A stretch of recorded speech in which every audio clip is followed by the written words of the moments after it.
Ag Bioscience, the #1 ag tech podcast globally, is now available on video.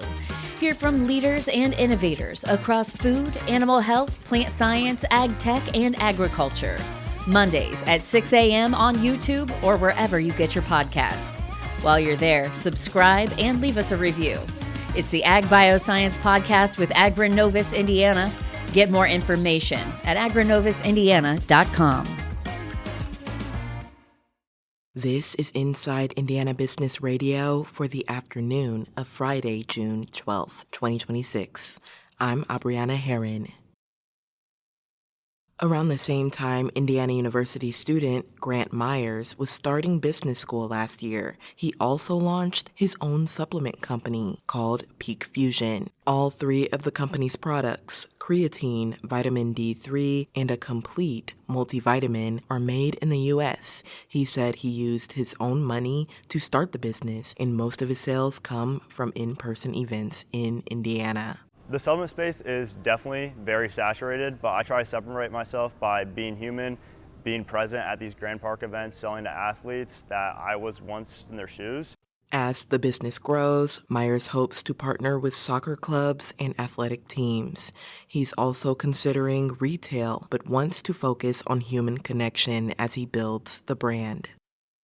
South Bend is partnering with New York-based L&M Development Partners on a $47 million effort to renovate and preserve the 174-unit Beacon Heights apartment, a project city officials said will modernize one of the city's long-standing affordable housing complexes without displacing residents. The South Bend Redevelopment Commission on Thursday approved the first step in a proposed agreement that would provide a $1.25 million forgivable loan to support the redevelopment. The city funding would be forgiven only after the developer completes the project and meets investment and performance requirements.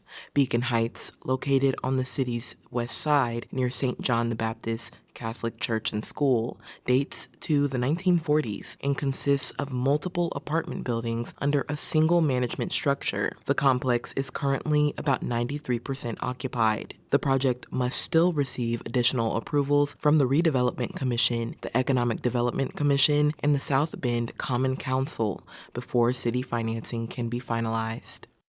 Several Indiana communities received grants from the latest round of the Creative Convergence program, a collaborative effort between the Indiana Arts Commission and the Indiana Communities Institute at Ball State University's Miller College of Business. An art gallery that travels by rail, a downtown interactive treasure hunt, and a festival to celebrate Amelia Earhart are among some of the projects that benefit from the funding. The program launched in 2023 and is held each spring and fall. Teams and community members represent local government, economic development and arts organizations, educational institutions, tourism groups, and other entities. They participate in 2 days of training and afterward can apply for a $5,000 grant to support their project. Inside Indiana Business Radio on Demand is made possible by the following. Thanks for listening to this IBJ Media podcast. You're probably going to remember this ad. Do you know why? Podcast advertising works.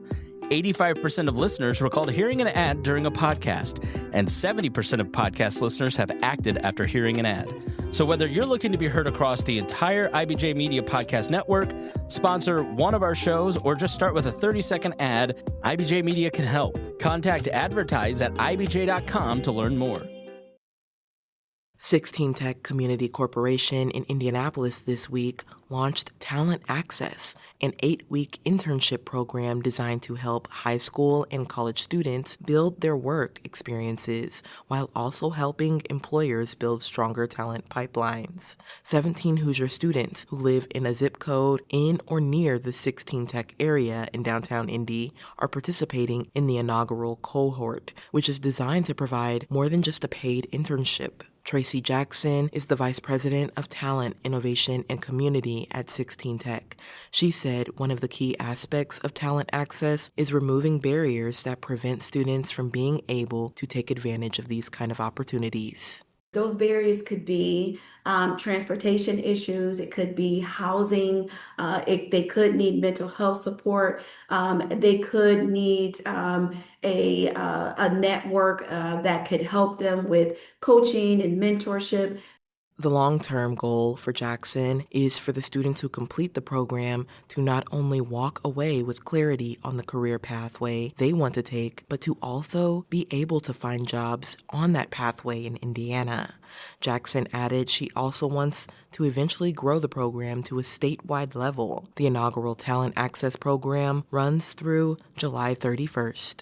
The Muncie-based Red Trail Land Conservancy announced Friday that it has received a $75,000 grant from the American Water Charitable Foundation to support the acquisition and protection of 39 acres of mature woodland along Boston Creek, just south of Richmond. The Conservancy said the property, known as Buskirk Falls Preserve, represents, quote, a rare opportunity to protect a high-quality riparian forest in the East Fork Whitewater River watershed, end quote. A riparian forest is one that grows alongside a river, stream, creek, lake, or other body of water. The grant allowed Red Trail to secure the property while it raises additional money for long-term protection efforts and eventually public access. Red Trail Land Conservancy closed on the property on May 21st.